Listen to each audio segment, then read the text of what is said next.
Hey everybody, have you considered starting a podcast? We here at Screwball highly recommend Podbean for getting your podcast out to a larger audience. Podbean has given us the opportunity to easily bring you Screwball each and every week on all of your favorite podcast services. Use the link podbean.com/screwball to sign up and save up to 35% annually. You can also use the link podbean.com/pro/screwball to sign up for a business subscription. Happy podcasting. Hey everybody, welcome back to Screwball, a baseball podcast, your home for everything baseball. I'm your host, Mike Lepre, here with my co-host, Frank White. Hey, how's it going? This is episode 126 of Screwball, and this week we are seeing a lot of divisional and wildcard races start to come down to the wire, as well as some batting leaders and milestones coming down to the wire, as we only have about between 15 and 20 games left here for the season. So 2022 season winding down into the playoffs here. Not a whole lot of news to go around as far as big news, but we do have some updates on the players that we kind of talked about in the last, really, at this point, probably the last month or so. So to start off with the piece of news, the first piece of news, I should say, is Aaron Judge. Just to give a general Aaron Judge update, because what he's doing is going to be, at this point, in case anything, really sudden happens, we could really be seeing one of the most historic hitting seasons in the last 20 years at least. So for the second time in a week, Judge had hit a multi-homer game on Sunday, hitting number 58 and 59 on the year against the Brewers. In addition to the home runs, he also leads the league in walks, runs scored, RBIs, total bases, on-base percentage, slugging percentage, OPS, OPS plus, and WAR, for what it's worth. And tied the record for the most multi-home run games in a single season with 11. Yep, he tied Hank Greenberg. And Sammy Sosa. Right. Well, of course, yeah. I think he still doesn't have a 3 home run career game in his career, though. That's pretty Judge, incredible, right? especially this year. Yeah. No, remember. I think you're right, which is pretty amazing. Which tells you that's weird. That tells you how Bonds. Yeah. He must have had. You got to think he was close to 11 then, maybe 10 or 9. But that just means he had 3 home run games and he had a home run every day then. Yeah. He had just some sort of amazing stretch, because at one point Aaron Judge was not far off his pace. I just think Bonds hit one every day. Yeah, it was. Yeah, exactly. And so that's the thing. He probably had 10 multi-home run games that year, or 9, and one was probably a 3 home run game. And that's where you catch up 4 or 5 home runs right there. Right. So, but on top of that, because this is Judge as far as his slugging and kind of general MVP case here, but I would be remiss if I didn't include that he leads the league in RBIs, way far and away leads the entire MLB in home runs, not even close, and he is a .01 off the lead in the American League for average. 1 point. Chasing the Red Sox, though. Chasing the Red Sox, and Luis Arias, the Twins had already played today. I don't know how he did. He had at least 1 hit. Okay, so he probably stayed more or less where he was. Either way, that's for a guy who just this past week, we'll get to, hit very, very well, and really for the month of September has been hitting the cover off the ball. And that's even without the home runs. He's been in singles, doubles, kind of been doing a little everything. I think the Triple Crown is now, he's right on the bumper of the car in front of him, essentially, for a Triple Crown. So I think it's well within his grasp. Does he do it? I don't know. Triple Crown's really hard to do. But the home run, he's only 3 home runs away from breaking the AL home run record set by Maris, which I think is, he could do it by the end of this week. We could come next week and he has it. I think he's got to hit 1 home run a week. There's about 3 weeks left. Yeah, right? And there was 2 stats I saw separate. That one was in the case of him just passing the record, and one was way surpassing the record. So the one was saying that he hadn't had a stretch, a week or 2 stretch where he hadn't hit 3 home runs, or I think it was a 2-week stretch. So as long as he just does the bare minimum that he's done all year, he should pass the record. And then there was another thing that said his best stretch was from late July into August. He had 13 home runs in 16 games.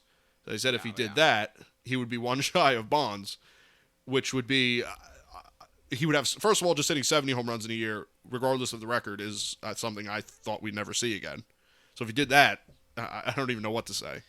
But the fact that we're even talking these numbers, that it's within some realm of possibility, to me, is just incredible. Yeah, and some people kind of pointed it out. I know one guy that I really like to follow and have some of his books and things, Ryan Spader. He said early on in the year, it was like April, he said, well, the weather's going to change and people are going to stop talking about the home run not going, and we're going to be talking about Judge chasing the home run records. He said that. Wow. You know? And I don't know if they did change the ball, maybe they weakened it, put back to a normal baseball. But if they had the juice ball still, which they don't think they have, where would his stats be then? Oh my goodness! I'm sure he'd have 4 or 5 more home runs. You'd think at least he would already have the record. You'd think. He'd have the AL record for sure, right? Yeah. So. Yeah, you never know. I don't know. I don't know what to tell you. All I know is I was signing him a contract. I would almost use this against him. Like, well, you're never doing that again. That's the way I see it too. Like, He'll never have a season like this again. You're never gonna hit that good again. No. You're never gonna do all 3 of those. You're never gonna do this again. No. In reality, you're gonna be a 280 something hitter, which is fine. Mm-hmm. The home runs, yes. He has the ability to hit 50 home runs, right? Oh yeah, absolutely. And the RBIs, if you hit that many home runs, you should be able to get up over 100 RBIs or more. The walks and the defense. I think his stolen bases are up. Mm-hmm. I don't think they're ever going to really be higher than this. If Right. the average is higher than it's ever really going to be. So you almost go work it against them. Like, well, you're never doing that again. Yeah, you're not going to break the AL record in home runs again. Yeah, you know? so, you know. You'd like to think. Yeah, I mean, I guess, yeah, anybody has a shot at it. You know, so, but, No, I agree. yeah, it's a crazy chase. But that's where Judge is at, so I figured give him an update. For the second piece of news on the flip side of someone's career, we have a Pujols update. Because obviously we've been kind of, giving updates here and there on him throughout the season, really, because he's kind of somewhat been chasing it all year. So Pujols is also now 2 home runs away from history.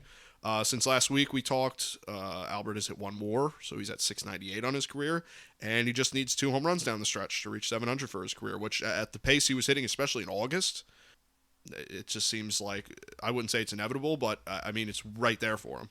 You know? Yeah, again, he's got 3 weeks to hit 2 home runs. Yeah. I mean... I don't know, he comes in the last couple games of the season, too, and yeah, he's a home run shy. You get the All-Star game treatment, right? You get a bunch of fastballs right down the middle there. Yeah, You do it, you don't. Yeah, I mean, especially if they play some lesser teams that aren't really, some guys that maybe secretly want to be a part of history. I always kind of thought that. Yeah. Like the Angels, right? Yeah, that'd do it. Yeah, that'd be perfect timing. But yeah, I mean, just 2 home runs for a guy that really always seems to shine in the moment. I think I think if I was a betting man, I'd say we probably see it this season. Maybe a walk-off grand slam or something, Oh, yeah, well, every home run. Clinch the division. Something. What is it, like 4 of his last home runs have either given the lead or tied or something? Yeah. His last, the 698, was a clutch home run. He's got the strut going. He's tossing the bat. He looks good he looks good up there doing his thing. He looks still good enough to play next year for sure. So he just got over his 2200th RBI. Yeah. Which is incredible. I think he's only a few short of passing Babe Ruth. His official RBI count, we went over his unofficial count before. Yeah, Pujols, incredible. Yeah, so hopefully another one we probably will never see again. 700 home runs. No, I mean he's only the 4th of all time. Even in a home run league, the longevity, the forgetfulness in the MLB anymore, and in all sports, there is no you had 2 down years, we'll get back at it. It's like you had a down year, now you're a platoon player. Yeah, that's true. You don't really get that chance to be like, he's all right. Yeah, it's true. He, I mean, again, to how many thousands of players have played in the league? I think it's about almost 30,000 have ever played organized Major League Baseball, and only 4 of them have 700 home runs. It's kind of rare.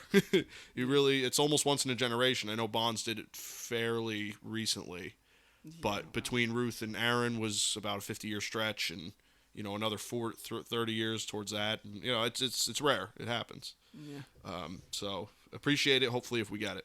Yeah, it's history. Stay tuned because there's history everywhere. Yeah, there really is. This year is pretty memorable. Yeah. I think it's great. We even got, team chasing the 116 record.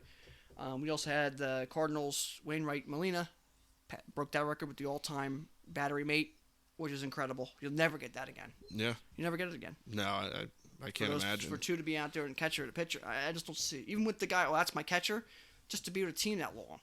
Right. Both players and pitch together every day. It's hard. Yeah, I don't. So I mean, the fact that it stood that long, yeah, you can see. I think Ray Schalk was one of the guys on there. So those records were hard to break. Yeah, sure. Other piece of news here that Mike's pretty much hit those ones. With the shift ban coming in, I know we yelled about it last week. Major League Baseball infields will now have to be uniformed. You go, well, 90-foot base paths. No shit, they're uniform, right? Well, technically they weren't, because the dirt behind this field could have been 102 feet worth of dirt. Well, this one might only have been 101 foot of dirt. But now you have to be in the dirt, right? Or on the edge of the grass. So they have to be uniformed going forward. So that one field can't be 105 feet. So now my infield can get another 2 steps back. And this one's only 99 feet or something crazy. Right. So now they're going to have to be uniformed. Or I'm not sure if they're going to be uniformed to the exact T, but they're going to be damn near close now. But they never really were uniform, even though they probably were pretty close. Right. It was like they had a window of gap. It has to be like 100 to 103 feet, 105 feet. You had like a window. Now it's going to be uniformed more to a more exact number. So that's something to look out for. Yeah, that's cool. I'm not sure if fields are going to get grandfathered in. I doubt it. So it's going to be extra grass added, extra dirt added, whatever you're going to do. Right. Other than that, the topic for today I thought was just the playoff races. We have a couple races coming down the wire here. We got the AL East. Yankees hold a 5.5 game lead over Toronto, 6 game lead over Tampa. I think that's, the Yankees hold on for that at this point. Yeah, I agree. Playing better baseball, getting healthier too, so it's going to be harder, I think, for a team to chase them. In the AL Central, we have the White Sox, 4 games back of Cleveland. Yep. And Minnesota, at this point, 7 games back. I think they're 1 game under 500 at this point. I think they lost today, actually, so they're probably even lower than that. But coming into today, they were White Sox 4 games back of Cleveland, Minnesota 7 games back. I think at this point, Cleveland will probably hold on to it, but that's such a wishy-washy division, and the White Sox do have a lot of talent, so they can make that run at it. And then on the National League side, division-wise, we have the NL East.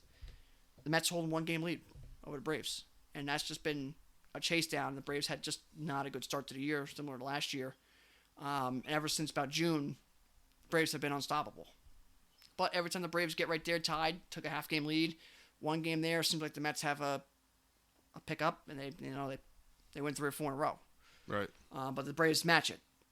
But we just did see the Mets get swept by Chicago. First time in 40 years or something that a team that was 30 games over 500 got swept to a team that was 30 games under 500. That's going to be a tight race because the winner of that is a bye. Yeah, that's a big one. The loser of that's got to go fight for their life. So that's huge. Yeah. And they virtually have, the same record. They have a close run differential. I mean, these 2 teams are just battling. They have a close, I believe, head-to-head record this year. Mets have an easier schedule here to finish, which is good and bad. Sometimes you like facing the bad teams, but then again, you got young guys at the end of the year playing for their MLB careers, nothing to lose, balls to the wall, and you're not as competitive because, it's a shit team. You play a better team, sometimes you're up for a little bit more because there's a little more intensity. Right. So we'll see there. Wild card races in the AL, I think, closing in on being, washed or, wrapped up at this point. We have Baltimore 4 games out, and the White Sox 5 games out. Yep. We have, I think we have Toronto is the number 1 seed. Yep. Seattle's a game behind them for the 1 seed. It says here, I don't know if this is because Seattle already played. It's Toronto, 1.5 games up. Tampa just a half a game behind them, and Seattle's a 1.5 games behind. Tampa Bay's a half a game behind Toronto. Seattle is 1.5 games. So at this point, the AL wildcard is more for seeding. Yeah. The White Sox and the Orioles, they're still in it, but it's going to take a rocky run here, right? It's kind of a Rockies from 07 kind of run here, right? Yeah. Or collapse that we've seen with the Mets in the past and White Sox years ago and right, things like that. But the National League, the wild card race gets to what you want to say, the tiebreaker crap coming into play and all that nonsense, right? We have the Padres holding a half game lead over the Phillies for the second wild card spot. First one's wrapped up. Oh yeah, it's Braves or Mets. That's wrapped up. But the second wild card spot is held by the Padres by half a game over the Phillies, and the Phillies are only 2 games up on Milwaukee. So Milwaukee's 2 games out of the playoffs, 2.5 out of the 2 seed. So there's only 1 team missing it there out of those 3, but still it's a chase. 2 games is nothing. You win a game, they lose a game, and all hell breaks loose. Right. So, and you can easily go from out of the playoffs to the 2 seed. Yeah, you certainly can. So, Padres have been playing terrible baseball. Phillies have been playing pretty good. I know they've been cold here, lost a couple in a row. And Milwaukee is playing better baseball after being terrible for a month, 2 months, pretty much since the All-Star break, not playing good. So that's kind of up for grabs. The NL wildcard's pretty much the place to look at this point. NL East and NL wildcard's pretty much the place to look for your closest races. After that, I think it's pretty much your division for the AL Central, just because it's so wishy-washy. Mm-hmm. After that, I think the other ones are pretty much wrapped up. I mean, they're not over. Don't say, never, but it's going to take one of those, memorable comebacks and memorable collapses for something to happen. Right. Yeah, that's the thing is the East. The NL East is the most exciting, clearly. AL East is within a historic collapse of happening, really. AL Central is getting to that point where it would take quite the collapse. The Wests are not even in play. I mean, the Dodgers could break a record. The Astros are probably going to run away with the first seed of the American League. So they're not even in play. As far as seeding goes for the AL wildcard, I think it get very interesting because, I think Toronto, for all their problems they've had this year, for a team that was projected by a lot of people to win the division, Fired their coach. And fired their coach and had a lot of problems. The fact that they could be the first wildcard team would be big for them. I guess don't count out Baltimore is kind of cool. I mean, at the very, very least, Baltimore could have a winning season, which I think is good for them. But yeah, I mean, the NL East is really the place to watch, and then the NL wild card could get pretty wild. But the only thing with the NL wild card is you really only do have those 4 teams, because after that it's the Giants, and they're back 11. So they're pretty much out. So you have 4 teams looking for 3 spots, which is going to get a little rough because, honestly, they all are playing pretty well. San Diego, for all their problems, has won 6 of their last 10. Phillies have had a little trouble here, and Milwaukee's won 7 of their last 10. So, teams are hot, and that's how it goes. I think that I think the way it's shaken out with Atlanta, San Diego, and Philly, whether it's Atlanta or the Mets, really is hard to say. I think those are your 3 teams. I like Milwaukee, and they do have good pitching, and they have a pretty good balance of a team. I just don't think they're quite on the Phillies. They're not quite the Phillies. Offensively, I think Milwaukee really lacks. I think Right. the bullpen is all right. Mm. It's a little bit more hot and cold. And I think their starting pitching is good, but has not been the same starting pitcher that we've seen in the past, which is what we kind of expected for the year. Yeah, it's not like last year. Yeah. Well, Phillies, they have the firepower to beat anybody offensively. Mm-hmm. Defensively, they've gotten better since, when they fired Girardi. Some reason the players put it on themselves. And pitching, they have, a 1-2 punch there. Starting pitching. Mm-hmm. Zach Wheeler on the men's coming back. And Nola, that could Right. beat, just about anybody. It's just their bullpen is Yeah, good sometimes and really, really bad other times. it's a bit of a coin flip. And what is it? Knable's out for the whole year? That really hurt, for all his struggles. Also, the word is Syndergaard's going to the bullpen. With Wheeler coming back, he's going to split the starts with Wheeler till Wheeler's fully up to go, which is what we talked about in the past. I said someone could trade for Syndergaard knowing the idea that he could pitch out of the bullpen and be effective out of the bullpen. Yeah, he would. Because he could pitch 2 or 3 innings out of the bullpen, and he could start bringing it 100 miles per hour, or not 100 anymore, but high 90s, because he's only for 2 innings or so. Right. So I think the Phillies would compete more in playoffs. I agree. Yeah, I mean, they're a team I could see making a run. Maybe not to the World Series and run all the way up to the top, they're but so strong offensively, and with their 1-2 punch at the top of the rotation, they can do something. yeah, they could give the Mets, the Braves, or even the Cardinals, a hard time, and we've seen the Dodgers in the playoffs, so you just never know. I just think Milwaukee's just not going to hit enough, and their pitching it has to be so perfect at that point that you give up 2 runs, it might be all she wrote. Right, and Philly, they might be able to mash 5 or 6 runs. I know the playoffs, you don't score a bunch, but they might be able to get on a roll 5 or 6 runs, and that bullpen could leak a couple runs. Yeah, And still win the game. Well, Milwaukee, you get 1 run, it's like, oh, here we go. This might be it. right. So, yeah, and then the Padres are just, I don't know, they have a lot of talent, and nobody really seems to play up to the years they're supposed to have out there. And they're doing all right, but they don't look like a team that they could win much, just because they don't put nothing together. Yeah, I mean, they could find themselves sneaking out of here, Yeah, sitting home. Which is pretty incredible because when you look at the team they have, especially at the trade deadline moves with Soto and Bell, I just don't know, and Drury, I just don't know, and I guess they added Hader, but They're pitching better of late. Yeah, but still, I mean, you'd think when you put it on paper, you'd think that you should be running away with the top wild card spot just about. But at this point, if you miss the playoffs, Boy, I mean, what do you do? GM keeps pushing these buttons and these guys keep failing. You gave a 10-year contract to a cheater. Well, you got to think, we really messed this one all up, huh? And then I don't say wasted it, but you had a guy in the MVP hunt, still in the MVP hunt, with Machado. So it's like, what are we going to do? Yeah. To be good? I don't know. It's a weird team, but you can't say the division's too hard because other than the Dodgers, that division's really not good. Yeah, you can pretty much beat up on the other three teams. Not that they're going to let you just walk all over them, but even the National League in a whole. Marlins, Nationals, right? Pittsburgh Reds. Yep. Cubs. Mm-hmm.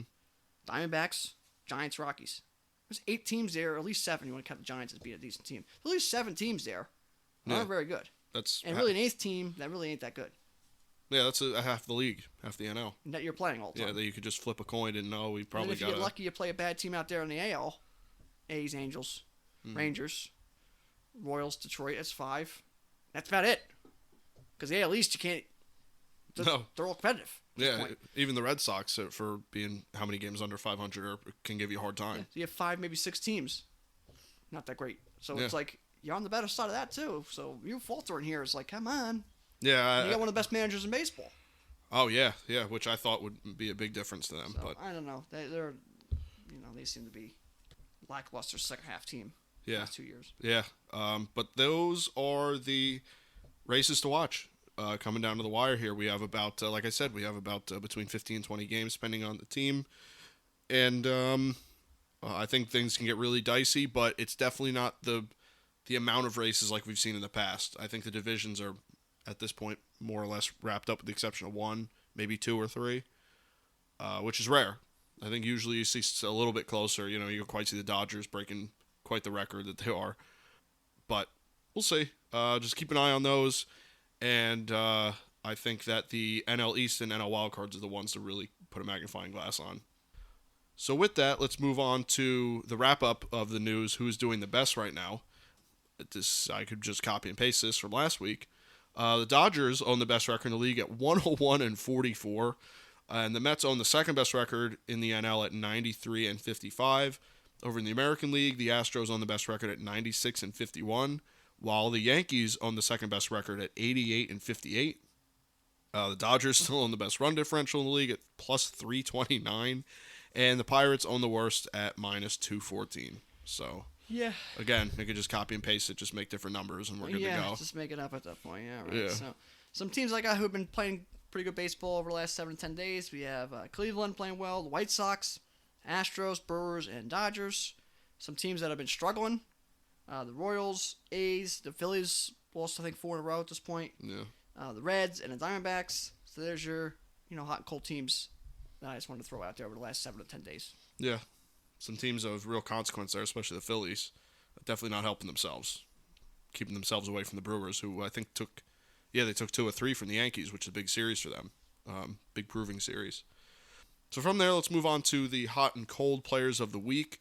Yordan Alvarez won the AL Player of the Week. I don't have him on here, but obviously, as he probably does every week, had a good week.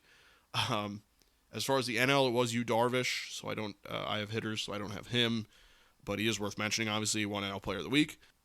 So for my 5 hot players, no surprise, number 1, Aaron Judge, batted .550 over the last week with a 1250 slugging and an 1890 OPS. I just don't know how he didn't win Player of the Week, but I guess they got to give it to someone else.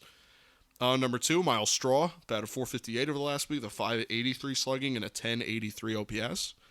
Number 3, Gio Urshela, batted .417 over the last week with a 583 slugging and a 1083 OPS.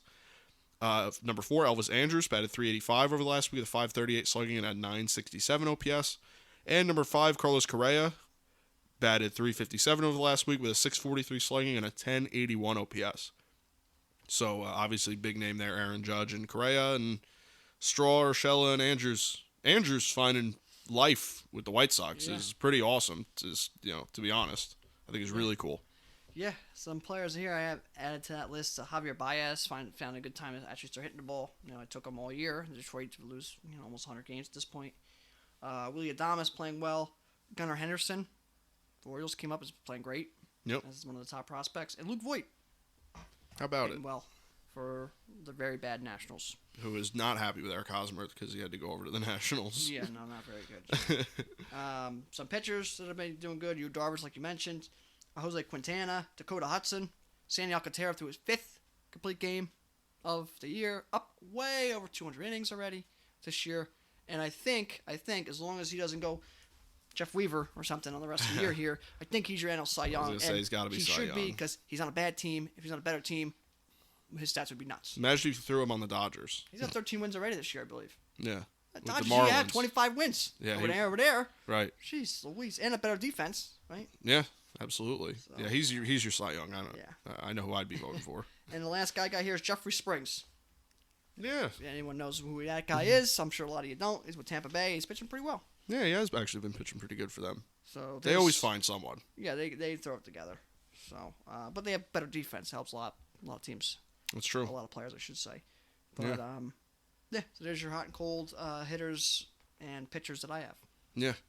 As far as the cold hitters here, some awfully cold weeks for some bigger guys. So number 1, I have Josh Naylor, batted .077 over the last week with a 115 slugging and a 287 OPS. Did hit a home run today, though. He did, and just strutting around like he always does and yelling and whatever. Headbutting Tito. Yeah. Number 2, Teoscar Hernandez, who has had a pretty underwhelming year all in all. Batted .087 over the last week with a 130 slugging and a 255 OPS. Number 3, AJ Pollock, batted .091 over the last week with a 227 slugging and a 318 OPS.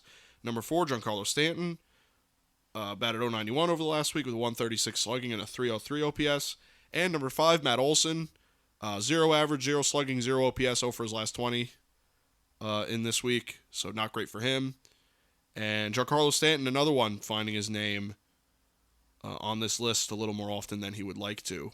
And AJ Pollock, a little bit of a fall from grace from where he used to be, I think, too. So, some bigger names there, Matt Olson, Giancarlo Stanton, and Teoscar Hernandez. Yeah. Finding their way on the cold list. Yeah, Matt Olson. That's one of my favorite players in all baseball, and on my fantasy team, so that hurts. Yeah. But go along with my fantasy team there. Bryce Harper on the cold list as well. So that's no good. Jonathan India not hitting well. Gary Sanchez, you mentioned the other two.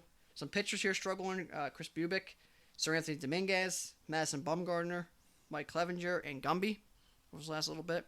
So a lot of those players there are on playoff teams. Well, playoff, contenders. Sir Anthony with the Phillies, Clevenger with the Padres, Gumby with the Cardinals. So you'd like to see, things turn around for those guys. But we'll see. Again, we're coming down to the wire, so one hot streak here can run you a long ways. Yeah, and absolutely. A cold streak can, run you right to the golf course. Yeah, that's for damn sure, especially if you're in that NL wildcard race. You don't want to be effing around. Yeah, exactly. So, I guess I think the injury news here, it's a relatively shorter injury list.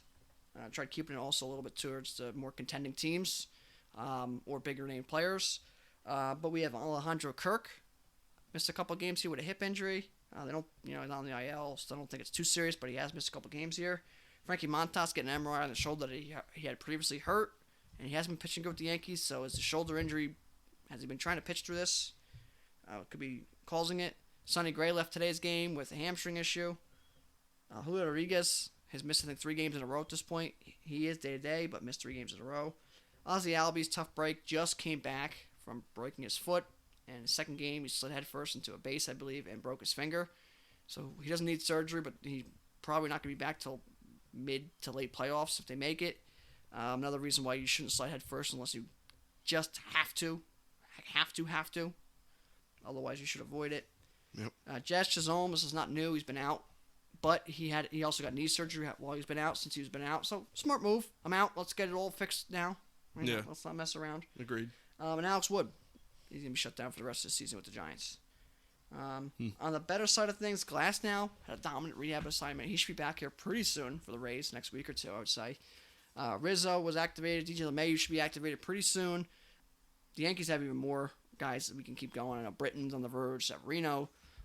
They have so many guys on the verge. Miguel Castro. Harrison Bader's expected to be activated tomorrow or Tuesday. So they have a bunch going on. Miguel Cabrera expected to be activated from the IL. Okay. If he can finish this season. At this point, Michael Kopech should be coming back for the White Sox soon. Tim Anderson, still not much of an update there. Verlander activated, pitched the other day, pitched great. Max Scherzer activated. Trevor McGill, or Tyler McGill, for the Mets activated. Hoskins back after missing a few games. Mm-hmm. Steven Matz activated for the Cardinals. I believe they're pitching him mostly out of the bullpen at this point. Okay. And Tyler Anderson for the Dodgers is supposed to be activated from the paternity list here pretty soon. Okay. Other than that, that's pretty much the injury update for most of these contending teams or bigger name players. Right. Yeah. I mean, a lot of stuff coming back. It doesn't sound like if people are getting shut down, for the most part, it's on non-contending teams, so it's kind of better for them anyway. Especially if maybe someone's in a contract year or something. Better for their own sake. But a guy like Jazz Chisholm, who's got a big future ahead of him, and potentially with a Marlins team, that could be good in the future. Good for him too to just get healthy and just because he could be a star of the game. Really, Yeah. he already kind of is. Near future for the Marlins would be good. Yeah, they got Luzardo and Alcantara's been nuts. And you get Jazz Chisholm and you get some other young players that can come up and a free agent move here or there, and all of a sudden. They're right there, and it's Miami, so you'd think big market, and you'd think they have the money, but always crying the blues, I guess. Other than that, the last thing I got here is the trivia question, and that is Strider, Spencer Strider, I believe, for the Braves. He got his 200th strikeout yesterday in his first 130 innings pitched. He now broke the record. Who held the record? Who held the record for the fastest 200 strikeouts? Obviously prior to Strider because he just broke the record. But who held the record previous to Strider? And the answer is Randy Johnson. He got 200 strikeouts in his first 130 and 2/3 innings. So Spencer Strider beat him by 2 outs. But he now holds the record for the most strikeouts, or fastest 200 strikeouts. Mm-hmm. So third place in that was Garrett Cole. He got 200 strikeouts at 133rd in a third innings. So it's surprising, honestly, Garrett Cole. Like I said, I just didn't think that. I just didn't think he got that many strikeouts that fast because I know that he kind of became a little bit more of a star as time went on. Yeah. So just early in his Pirates career, just surprising. That one surprised me. Yeah, he did start. I think he was early his first year or two. He really came out of the gate strong. Right. I think that was the big thing. And then he kind of middled around. Hot and cold, and then he went to the Astros and was, went nuts. Yeah, true. But, Strider breaking that record, 130 innings to get 200 strikeouts. Before that was Randy Johnson. He had 130, 2/3 innings to get 200 strikeouts. No surprise there. Yeah, and that's the guy who his career really didn't take off until 30 years old, Randy Johnson. That's when he became the Randy Johnson for the most part. Yeah, true. So, but yeah, that's, again, you get into the end of the year, you're going to start seeing some history by rookies and other things, and then obviously you get Judge and Pujols and Wainwright, and you have some of the veterans breaking records and team records and wins and losses possibly records getting broken, right? So it's just, this is the time of the year where you start seeing these things. Yeah. And it's exciting, and then you get the playoff races and things like that. So, we'll see. We'll see. We're coming down to the wire, so we still have a lot of history right on the edge of being watched. So, you're a baseball fan, you got to stay tuned every day. Absolutely. At this point, every day, there could literally be record-breaking things that we haven't seen in 30, 40, 50 years. Yep. If you see Pujols get his 699th, I would start watching just about every at-bat you can with him. You will. Every at-bat. Almost now, you almost see every at-bat on TV. Yeah. Judge at this point. Mm-hmm. Judge is getting very close to being like that, too. Once he gets to 60, 61, and he's right on that record, it's going to be all eyes on every at-bat, because a guy like that, and Pujols, same way. It could be any at-bat. You could all of a sudden have 2 home runs in one game, and that would be that. I remember watching Bonds. Yeah. He started coming down to the wire. It was like, stop the presses. It was on every channel. Yeah, I remember that, too. It was for all the criticism of Bonds, which I certainly have, it was stop and watch TV. It still is, record's a record, and it still was unbelievable. Mm-hmm. So. Yeah. But, yeah. That's all I got. That's it. Yeah, that's pretty much all I got for this episode. It's going to be kind of similar stuff here. We're probably going to be on Judge and Pujols watch, as well as playoff standings watch for the next few weeks, and then we'll be looking at the actual playoff series, and then we'll make our predictions there, and we'll obviously go from there, and season's really winding down. It's really getting to the wire here for a lot of teams, and it's cool. And there's a lot of stuff starting with other sports, so that's obviously great stuff too. Yeah. Yep, we're baseball's coming down to the, make or break, like we've been saying for the last couple of weeks, but this is it, we're coming down to the history making in the playoffs, and, the cold weather starts rolling around, and baseball just feels, it really gets you that feel. There's 2 times of the year that baseball really makes you feel like it's, it's the sport, and it's America's pastime. It's that, 4th of July, sitting in the sun, dog days, eating a hot dog, drinking a beer in the summer. And it's that watching a guy with long sleeves on, bundled up, and it's cold, and it's, great. The stadiums are packed, and every pitch means so much. Right. Those are the 2 things that really make you feel like, boy, this is it. These are the things. So we're coming down to that second part there, where the weather starts getting a little colder in some of these places, and we just, it's put up or shut up. Yeah. And it's just every pitch means so much. And the excitement is on every pitch, and the crowd goes absolutely nuts. So we've been to a playoff game. It's the greatest experience I've ever seen. Yeah. It was the greatest experience I've ever been a part of. Yeah, it's absolutely insane. In a sports, setting. Yeah. Absolutely incredible. Yeah, so, that environment is something to behold. So we're getting close to it, and it's going to be really fun. So, but with that, unless you have anything else, we can just wrap this one up. No, that's it. All right. Well, thank you guys for listening. You can catch this podcast on Apple Podcasts as well as Google Podcasts and Spotify. You can listen on our regularly updated YouTube channel as well as our website, screwball.podbean.com. You can follow me on Twitter at @RealMikeLepre. You can follow me on Instagram at Mike Lepre. And you can follow me on Instagram and Twitter at FDubs10. You can follow our official Screwball Twitter at ScrewballPod. You can follow our official Screwball Facebook at ScrewballPod. No E in Screw. And that's it from us, guys. We'll see you next week. Yep. Take care.